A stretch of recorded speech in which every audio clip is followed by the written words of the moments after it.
The path before Kratos was clear, but still, the memories came rushing back, as familiar and permanent as the blades chained to his wrists.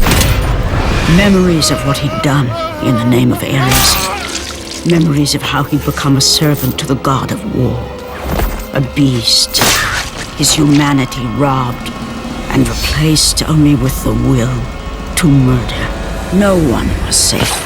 Entire armies fell before Kratos and the soldiers who followed him on his unending path of conquest, all in the name of his master.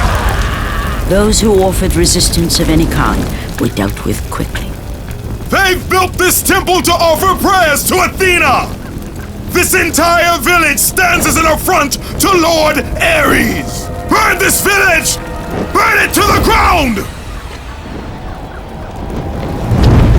Emboldened by the god of war, Kratos' army was ruthless, feared throughout the world for their brutality. All that mattered was conquest in the name of Kratos, their great leader, who had become near invincible. He feared nothing. But there was something about this temple, something forbidden.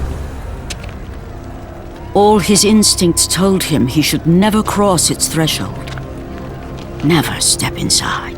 Beware, Kratos.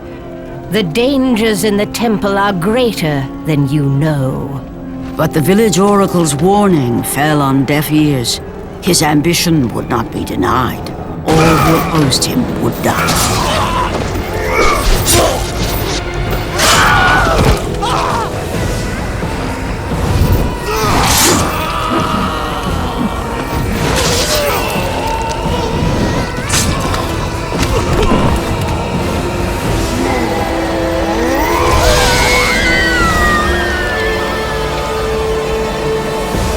In that instant, the glory he had reveled in turned to horror.